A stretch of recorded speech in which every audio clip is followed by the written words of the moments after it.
Hello दोस्तों, कैसे हैं आप सब लोग। उम्मीद करती हूँ आप सभी अच्छे होंगे। आप सभी का के स्पाइसी किचन में बिग वाला वेलकम और मेरा सलाम। तो आज मैं आप लोग के साथ शेयर करूंगी आलू की टिक्की। तो मैं किस तरीके से बनाती हूँ तो वही मैं आप लोगों के साथ शेयर करूंगी। तो मैं बनाती हूँ टिक्की 1 साल में 1 बार। तो पिछली सर्दियों में बनाई थी, तब से मैं अब बना रही हूँ, क्योंकि इस तरह की चीज़ें मैं ज़्यादा नहीं बनाती जल्दी जल्दी। तो टिक्की मैं 1 साल में ही बनाती हूँ, सिर्फ 1 बार। तो आज मैं लंच में खाना नहीं बनाऊंगी, टिक्कियाँ ही बनाऊंगी, क्योंकि सुबह मैंने सब्जी बनाई थी। जिसको खाना होगा तो उसके लिए रोटियां डल जाएंगी। तो मैं, मेरा बेटा और बाबूजी, हम लोग तो टिक्की से ही पेट भरेंगे। साल में 1 बार बनती है तो उसी से पेट भर लेंगे। तो मैं आपको, आप लोगों के साथ चटनी भी शेयर करूंगी, क्योंकि ग्रीन चटनी तो मैंने आप लोगों के साथ, पकौड़ी जो बनाई थी मैंने मूली वाली राम लड्डू, तो उसमें शेयर की थी। चटनी में उसी तरीके से बनाती हूँ। तो गर्मियों में मैं आप लोगों के साथ फिर से दूसरे तरीके की चटनी शेयर करूँगी, क्योंकि कच्चा आम आने लगता है। तो चटनी मैंने उसी तरीके से बनाऊंगी, ग्रीन वाली। तो मीठी चटनी की रेसिपी आप लोगों के साथ शेयर करूंगी। और मैं टिक्की कल बनाने वाली थी, क्योंकि मेरी तबीयत हो गई थोड़ी खराब। तो कल की प्लानिंग फेल हो गई, कल शाम में बनाने वाली थी। तो आज मैं दोपहर लंच में बनाऊंगी। तो ये आलू वगैरह मैंने उबाल के रख दिए थे, वो ठंडे हुए होंगे, अभी मैंने देखे नहीं है। तो सबको लग रही थी भूख। अब 12:45 हो रहे हैं, तो मैं जाऊंगी टिक्की बनाने। तो मैं स्टफिंग वाली टिक्की बनाने वाली थी, पनीर स्टफिंग वाली। तो सब जल्दी जल्दी कर रहे हैं, भूख लग रही है। बाबूजी कह रहे हैं मुझे भूख लग रही है, रोटी बना दे। तो अब मैं सिंपल बनाऊंगी, अब पनीर वाली नहीं बनाऊंगी, क्योंकि उसमें लगेगा टाइम। तो चलिए चलते हैं। तो मैं आ गई हूँ अब किचन में। तो आटा मैंने गूंद कर अभी रखा है, किसी को रोटी चाहिएगी तो मैं रोटियां बना दूंगी। तो आलू अभी भी मेरे हल्के से वार्म है, पहले मैं इनको ग्रेट कर लेती हूँ। तो ये 2 kg के करीब आलू हैं। तो मैं ज़्यादा आलू बॉईल करती हूँ तो कुकर में करती हूँ। 1 kg के करीब मैं बॉईल करती हूँ तो मैं माइक्रोवेव में कर लेती हूँ। कई बार मुझे 1 आलू भी बॉईल करना होता, कभी 2 आलू, तो मैं उसको हमेशा माइक्रोवेव में ही बॉईल करती हूँ। तो आसानी से उसमें बॉईल हो जाते हैं। तो सुबह 4 बजे से हो रही है बारिश। अभी भी बारिश हो रही है, मौसम आज खुला नहीं है, कोई नहीं गया आज घर में काम पर। तो सब नहाने के बाद, नाश्ता करने के बाद सब वापस से फिर से सो गए थे। अब फिर उठे कि हमें भूख लगी है। तो मुझे नहीं पता था कि इतनी जल्दी ये लोग मांगेंगे, क्योंकि मेरे भी जब मैं कपड़े सुखा गई हल्का सा सर में दर्द महसूस हो रहा था, तो मैं सो गई थी। तो इसलिए थोड़ा सा लेट हो गया, वरना ये मेरा अब तक बनाना भी स्टार्ट कर देती। आलू मैंने ग्रेट कर लिया और ग्रीन चटनी भी मैंने बना ली है, खट्टी वाली। और ये मटर भी मेरी बॉईल हो चुकी है। तो अब मैं बना लेती हूँ मीठी वाली चटनी। तो आधा कप लिया मैंने चीनी, और 3 टेबल स्पून डालूंगी मैं इसमें आमचूर, आमचूर पाउडर।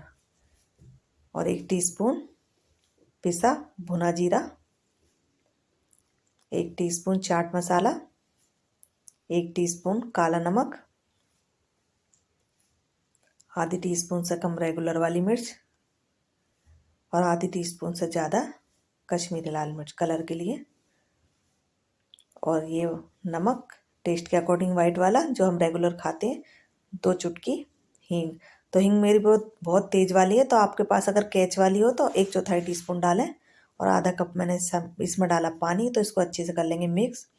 और 2 चुटकी डालूंगी मैं खाना वाला रेड कलर। तो आप इसको स्किप भी कर सकते हैं, अगर आपको नहीं डालना। तो मैं इसको हाई फ्लेम पे पकाऊंगी चीनी घुलने तक। तो अगर आपको चटनी थोड़ी पतली चाहिए तो आप इसमें 2 टेबल स्पून पानी और डाल लें। तो ये बहुत ही टेस्टी चटनी बनती है, टिक्की के साथ, समोसे के साथ, ब्रेड पकौड़े के साथ, आप सैंडविच के साथ भी इसको खा सकते हैं।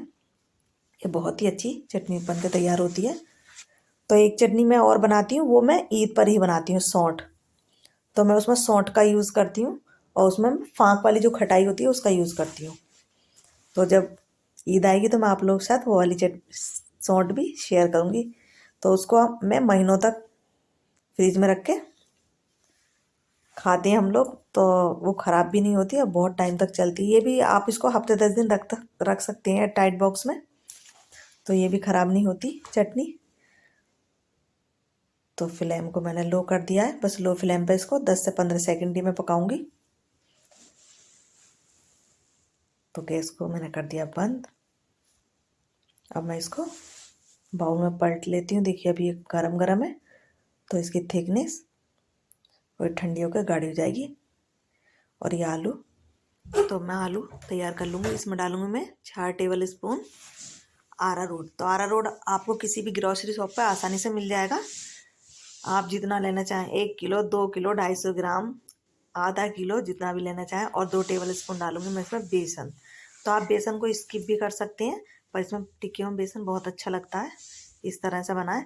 तो इसको मैं अच्छे से कर लूँगी मिक्स। तो आलूओं को आप 80% ही पकाएं, क्योंकि फिर उनको हम निकाल देते हैं तो वो अपने ही स्टीम में पूरे पक जाते हैं, और थोड़े कच्चे भी रह जाते हैं तो चलता है। अगर हम पूरी तरह से उनको बॉईल कर देंगे तो फिर वो एकदम से पतले पतले से आलू हो जाएंगे, बहुत ज़्यादा पानी सा हो जाएगा उनके अंदर। तो आलूओं को थोड़ा कम ही पकाएं। और मैं इसको अच्छे से मिक्स कर लूँगी, ताकि अच्छे से अरारोट और बेसन इसमें आलू में अच्छे से मिल जाए।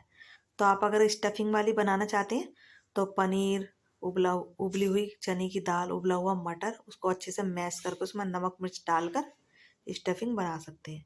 तो मुझे टाइम ही नहीं था, तो इसलिए मैंने छोड़ दिया। सोचा उसका कुछ और बना लूँगी पनीर का। तो अब मैं दही तैयार कर लेती हूँ। तो ये पहली वाली दही है छोटे बर्तन में, कल वाली, ये मैंने आज ही जमाई थी। तो मैंने दूध को गर्म करके रख दिया था। मैं किसी काम में लग गई थी तो दूध हो गया था ठंडा।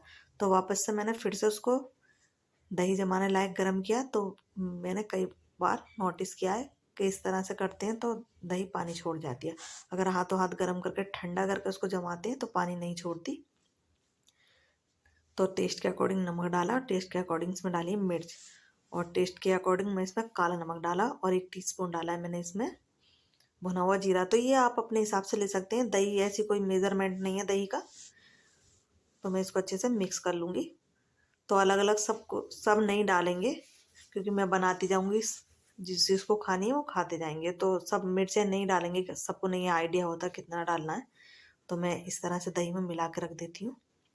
तो मुझे ये थोड़ी थिक लग रही है दही, तो मैं इसमें 2 टेबल स्पून और पानी डाल दूँगी। बहुत ज़्यादा पतला नहीं करना दही को। तो सब हो चुका है मेरा तैयार, बस टिक्कियाँ बनानी शुरू करूँगी। खट्टी चटनी, मीठी चटनी, और मटर जो मैंने बॉईल किया था, और दही। तो मैं टिक्कियाँ बना लेती हूँ। ऑयल मैंने गर्म होने रख दिया है, थोड़ा थोड़ा हाथों पर ऑयल लगाते हुए। तो जितनी छोटी बड़ी टिक्की बनानी हो उतनी बड़ी बना सकते हैं, अपनी अपनी पसंद होती है। तो मैं बड़े साइज़ की टिक्की बनाऊँगी। और टिक्कियों को मैं डीप फ्राई करती हूँ, क्योंकि सेकने में लगता है बहुत टाइम, और फिर वो बहुत ज़्यादा ऑयल पीती हैं। इतना टाइम भी नहीं है मेरे पास, तो मैं डीप फ्राई करती हूँ तो बहुत जल्दी बन जाती है, और चारों तरफ से बहुत ही अच्छे से टिक्कियाँ हमारी सिकती हैं। तो मैं 4 से 5 टिक्कियाँ तैयार कर लूँगी। तो अगर आपको बहुत ज़्यादा करारी टिक्कियाँ चाहिए, तो जैसे ही टिक्कियों पर कलर आ जाए अच्छा सा, उसके बाद फ्लेम को बिल्कुल लो कर दें। तो इतनी करारी टिक्कियाँ सिक के तैयार होती हैं कि आप सोच भी नहीं सकते कितनी करारी हो जाती हैं वो।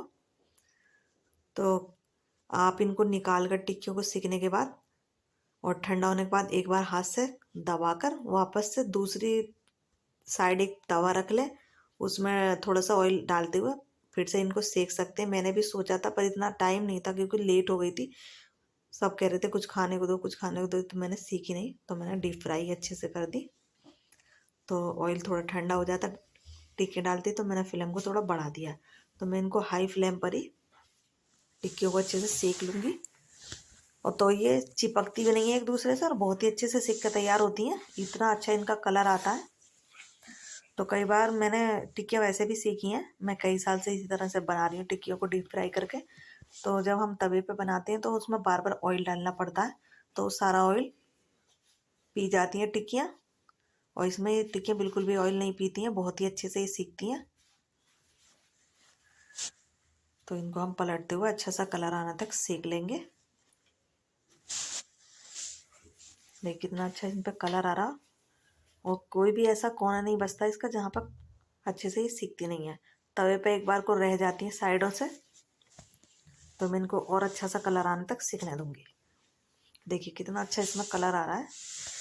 तो अभी और करारी इनको सेकूंगी मैं। तो मैं बनाती जाऊंगी, और जिसको खानी है वो खाते जाएंगे। तो इसलिए मैं सब चीज़ तैयार करके साइड रख देती हूँ। जिसको जो चाहिए डालो और खाओ, जैसा चाहिए, जितनी खट्टी चटनी मीठी चटनी डालनी है डालो। तो मैंने इनको निकाल लिया प्लेट में टिश्यू पेपर पे। तो इसी तरह से मैंने बाकी की टिक्कियाँ भी सेक के तैयार कर लूँगी। तो मैं बनाती भी जा रही हूँ और सेकती भी जा रही हूँ। तो देखिए पूरा किचन मेरा फैला पड़ा है, सिंक में बर्तन भरे हुए हैं, तो खाने के बाद ये भी हो गई है सारा साफ। तो टिक्कियाँ भी थोड़ी सी बची हैं और खाने वाले खा भी रहे हैं। तो मेरे हस्बैंड ने और अम्मी ने तो 2-2 टिक्कियाँ ही खाई थी कि उनको डायबिटीज़ है। तो बाकी बाऊजी ने, मैंने, मेरे बेटे ने, हमने तो जिक्के खाई थी। 1 साल में मिलती है, जिक्के खाई थी। मैं शादी वगैरह में भी टिक्कियाँ नहीं खाती क्योंकि वो लोग इस तरह की टिक्कियाँ नहीं बनाते जैसे हम बनाते हैं। थोड़ी सी दही डाल देते हैं और इतना मीठी चटनी डालते हैं उसमें कि खाने का मन भी नहीं करता, बहुत ज़्यादा मीठा हो जाता है। तो 2 से ज़्यादा बज रहे हैं इस टाइम। तो फिर सबने कैंसिल कर दी थी रोटी, क्या मैं नहीं खानी रोटी। तो फिर मैंने शाम में ही रोटी बनाई थी। सब्जी भी रखी हुई थी, वही चल गई थी, और थोड़ी सी रखी हुई थी दाल। तो देखिए मेरा बेटा दिखा रहा है कि मैं टिक्की खा रहा हूँ। तो मेरी टिक्कियाँ बन चुकी हैं। अब मैं अपने लिए कर रही हूँ टिक्की तैयार। देखिए टिक्कियों का कलर कितना प्यारा, टिक्कियों का कलर आया, लग नहीं रही कि ये आलू की टिक्की है। तो इस पर मैं डालूंगी ग्रीन वाली चटनी। और देखिए मीठी वाली चटनी की थिकनेस कितनी गाढ़ी ये हो चुकी है।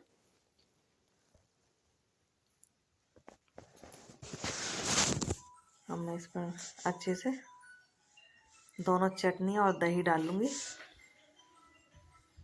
और देखिए मैं मटर ऊपर से डालकर इस तरह से इसलिए उबाले थे। ये मटर में ना बहुत अच्छे लगते हैं। अगर हम टिक्की में ऐसे मटर डाल के खाते हैं, दही में भी मिला सकते हैं। तो इसमें मैंने बॉयल आलू भी मिलाती थी, पर अब नहीं मिलाती, पहले मिलाती थी। देखिए मेरी प्लेट हो चुकी है तैयार। आप लोग भी आ जाइए टिक्की का मज़ा लेने। तो अब मैं चलती हूँ खाने, तो इसके बाद करेंगे हम बाकी के काम। तो अब मैं आ चुकी हूँ किचन में टिक्की खाकर। अब मैं फटाफट से कर लेती हूँ किचन साफ। और जो चटनियाँ, दही और 4 टिक्की बच गई थी, नहीं किसी ने खाई थी, तो मैं इनको सब चीज़ों को छोटे डब्बियों में पलट के रख दूँगी। तो ठंड का मौसम है तो इसलिए अंदर भी नहीं रखूँगी। तो मैं टिश्यू पेपर लगाकर डब्बे में तब रखूँगी इसके अंदर टिक्कियाँ। तो उसमें कोई ऑयल भी होगा तो वो भी इसमें टिश्यू पेपर पे आ जाएगा।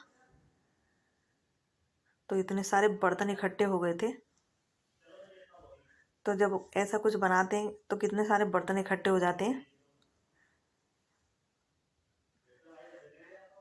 अब मेरा बेटा तो अगर थोड़ी देर रुक के खाएगा ना, उसको दूसरा ही बर्तन चाहिए। नहीं मम्मा मैं इसमें नहीं खाऊंगा, मुझे दूसरा चाहिए। नहीं मम्मा मैं इसमें नहीं खाऊंगा, दूसरा चाहिए। तो सबसे ज़्यादा ढेर तो मेरा बेटा ही लगाता है बर्तनों का। अब तो थोड़ा सुधर गया, पहले तो जितने गिलास में पानी पीता था वो सीधे सिंक में। तो मैंने सारी चटनियाँ, दही वगैरह सब छोटी डब्बियों में करके रख दिया। अब मैं एप्रन पहनूंगी क्योंकि कपड़ों पे आती हैं छींटें। तो मैं पहले बर्तनों को सादा पानी से धो लूँगी। तो अब 2:30 से थोड़ा ऊपर हो रहा है टाइम। कितना भी कर लो मेरा टाइम इतना ही हो जाता किचन का काम करते हुए। और लाइट आज बार बार जा रही थी, बार बार जा रही थी, 5-5 मिनट पे जा रही थी। कई बार तो लाइट आई चली गई, लाइट आई चली गई। तो लाइट अब आई है, अच्छा हुआ था मैंने चटनी पीस ली थी शुरू में ही, नहीं तो बहुत परेशानी होती। परेशानी तो नहीं होती, मैं इन्वेटर पर पीस ली थी। इन्वेटर पर मिक्सी चला लेते हैं इमरजेंसी में। तो मैं किचन को पहले कर लूँगी साफ़, फिर उसके बाद मैं बर्तन धोऊँगी। तो बारिश अभी भी हो रही है, आज रुक नहीं रही है बारिश, कभी तेज़ कभी मंदी। तो पहले मैं ऑयल जो था चूल्हे पे, तो पहले मैं उसको टिश्यू पेपर से साफ़ कर लूँगी, तब करूँगी साफ़। तो देखिए बर्तनों का ढेर अब मैं ना फटाफट धो लेती हूँ। तो किचन का काम ना बस ये जो होता है ना, बर्तनों का ढेर जो लगता है, ये गिनती के 2-3 काम है जो मुझे बहुत भारी पड़ते हैं।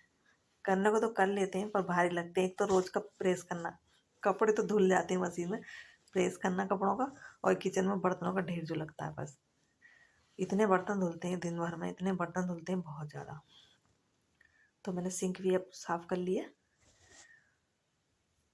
तो अब हो चुका मेरा सारा काम। जिस कपड़े से मैं करती हूँ साफ़ उसको भी मैंने धो लिया है। और पानी मैंने अच्छे से पोंछ दूँगी क्योंकि सर्दियों में पानी बिल्कुल नहीं सूखता है। तो ये पनीर जो बनाया था उस कपड़े को मैं धोकर सुखा देती हूँ। सूखने के बाद ही मैं उसको उठा कर रखती हूँ। तो देखिए किचन मेरा साफ़ हो चुका है सारा। अब बर्तन मैं अब शाम को ही उठाऊँगी जब ये सूख जाएंगे। तो देखिए 3 बजने वाले हैं। तो सारा काम हो चुका है ख़त्म। मैं पूरा किचन विचन साफ करके आ चुकी हूँ। तो टिक्की बहुत टेस्टी बनी थी। मैं साल में सिर्फ एक ही बार टिक्की बनाती हूँ, सर्दियों के मौसम में, और मैं बीच में नहीं बनाती हूँ क्योंकि नहीं खाती सब इतनी जल्दी जल्दी। तो मेरा वीडियो कैसा लगा कमेंट करके ज़रूर बताएं। मेरी वीडियो को लाइक करें, चैनल को सब्सक्राइब करें, बेल आइकन को दबाकर ऑल पर सेट करें और ज़्यादा से ज़्यादा शेयर करें। Bye bye.